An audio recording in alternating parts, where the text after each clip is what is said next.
too. All right. So what I want to talk about today, as I scream into the void yet again. Hopefully this one ends up being shorter than the last. But I know last time I talked about the shed, right, or the concept of shedding skin, shedding old habits, old beliefs, patterns, whatever, and how it's a repeated cycle, and there's always something that needs to be shed, right? Because we're all kind of the snakes in this scenario. So today I want to talk about a specific shed. I know I talked about one the last time, and that was I think it was boundaries. I think that was the big shed I was talking about. You know, being comfortable with boundaries. Now, I think the one I want to discuss today, it's kind of been playing on my mind for a while now, especially this morning. It was really, really prominent.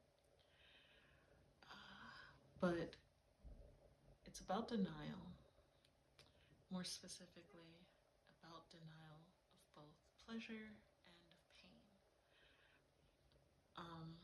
So I'm going to talk about the pain first. So I think people overall, a lot of people tend to sort of minimize their pain or outright dismiss it or maybe repress it, whatever. And this could be for a bunch of reasons. It could be because they don't feel that, you know, their pain has any merit, that maybe because comparatively others have it worse, theirs isn't enough for them to complain, right?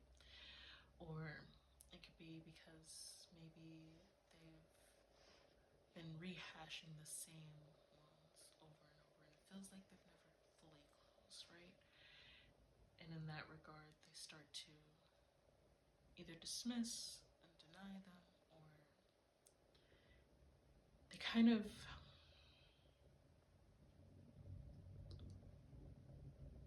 obscure them in a way, if that makes sense.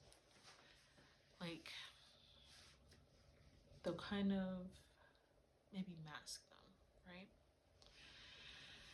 And so when I think about it, I always kind of wonder why that is with regard to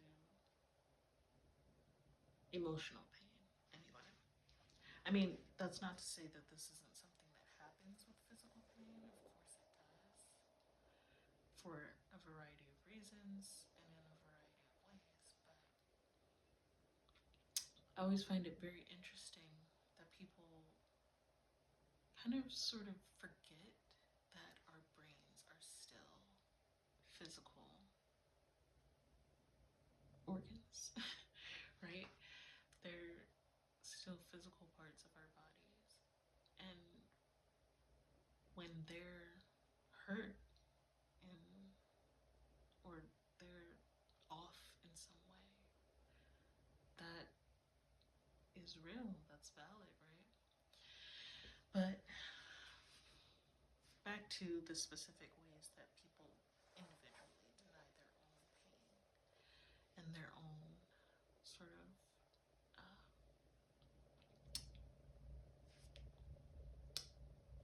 well, they don't allow themselves to feel validated in it.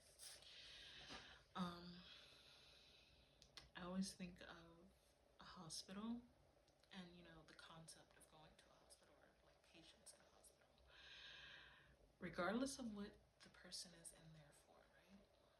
Some may have like a respiratory infection. There may be someone with like a gunshot wound. There may be someone with a broken leg, right? All of those people, they're all in there to get help, regardless of who has it worse, regardless of, you know, how close one person or another is prioritized to death. They're all there to seek treatment, right?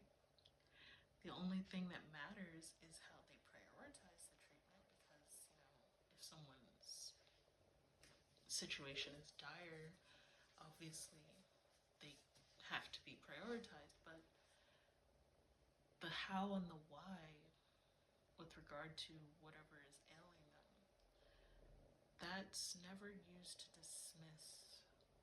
Well, okay, in an ideal world, it's never used to dismiss their pain. I'm well aware of other circumstances and situations that make it not so ideal. But when we think of a hospital, when we think of patients, the idea is that everyone there needs help with something, right? And I guess maybe in this way, people are thinking they don't belong at the hospital. It's not severe enough. But even if you look at something like a small cut that you can treat at home, right? So let's say it's like a paper cut, right? You still have to clean it so it doesn't get infected. You should dress it, right? So it can heal properly. And in that way, our wounds, our emotional wounds, regardless of what they are, whether it's, anguish and sadness and grief, loneliness, or anger and frustration and resentment, all of those things, they need to be tended to in some way, even if they're small, or even if they seem small. Because, going back to the metaphor, and let's say it wasn't a paper cut, but it was still a small injury, so like a splinter. With that one, you don't just clean it and move on. You kind of have to look at the wound and make sure there's no piece of the wood embedded in it, right? Same if it was like a piece of glass that you were cut with. You would want to look and see if there's no piece of glass embedded underneath the surface so that it can heal properly. And now, again, with the metaphor, thinking of the idea that, maybe I have to rehash this old wound. I think people with the sort of bigger wounds, so like something like being in a car accident and having really severe broken bones, you would expect chronic pain after that, right? But sometimes you have the little wounds. Like sometimes you were cut, like your finger was cut with a piece of glass, and there's a tiny shred that's still embedded beneath the surface, and it's still giving you trouble, even though it should have healed by now. At least in your mind, it should have healed by now. So I think in that way,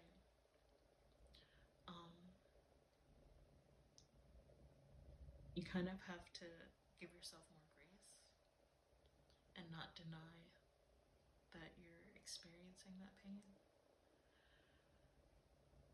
What you do with it is up to you, of course, but I would say remember that it's real, right? Or just don't let yourself or anyone else convince you that it isn't. Because even if your brain was literally just making up whatever it is going on in your head, right? Like nothing else, nothing actually physically happened in your tangible reality. Your brain is just making it up. That's still a form of suffering, right? It's still a torture for your brain. So, like, it's still real in that sense, So, don't deny. And, so now on to pleasure. So this one was more about the denial of overcoming like small obstacles and issues and challenges that we face, or even just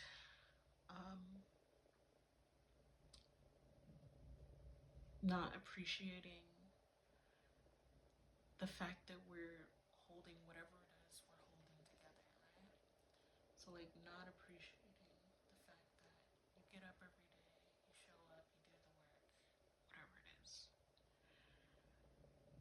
that in itself is a win. I know, like, we live in a world that tells us compete all the time. Everything is an endless cycle of up, up, up, more, more, more. But, like, I don't know, there's something to me that's way more radical, way more like revolutionary to just really celebrate and really honor the mundane, or what we've been told as the mundane, right? Because even the fact that any of us exist right now, that in and of itself is kind of a miracle when you think about it, right? All of the hardship that's ever existed in this world for our species, right? I'm pretty sure with the billions of us here, most of us have at least one ancestor that almost didn't make it, meaning we almost didn't make it. We almost weren't here, right? And I don't know, there's something about, you know, appreciating just the fact that you get to be here for a little while. I know, and like, I don't mean that in a sense to be like toxic positivity and everything is awesome. No, I mean, like, you have a chance to experience, like, there's a richness in existence. And, you know, we have a chance to experience that. Or most of us, a lot of us do, at least. And some people, honestly, yeah, maybe they don't get that chance. But all the more reason for us to appreciate the small wins, right? The small victories. And again, that's not to like deny the pain either, right? So it's not like swinging one way or the other. It's more so just accepting everything as it is, as it comes, and allowing it to be. And, you know, changing, as cliche as it sounds, changing what we can change, and just accepting what we can't. But yeah, so for me, the pleasure aspect is the one I'm kind of working to shed this year. Because I think the pain one, I've mostly gotten that. And I less, like, as I get older, I need less and less external validation for that. It's more so I don't really want external validation. And really coming back to the pleasure denial and like the concept of celebrating wins, I'm trying to work on feeling like sharing my wins with others will impose on me in some way. So I've been looking back and thinking, you know, reflecting on how, like, even thinking about my birthdays, and I mean, yeah, it's a win in the grand scheme of things because we're talking about the fact that we even exist being miraculous, right? But there's something about celebrations on, and I don't know if it's just me. Well, obviously, it wouldn't just be me. There's billions of people on this planet. It would be extremely weird if I was the only one who experienced this, but I don't know how common it is for others to experience it, but it feels like other people celebrating me is an imposition, because, and an obligation, because in a way I feel as if I can't deny what they're essentially demanding of me, right?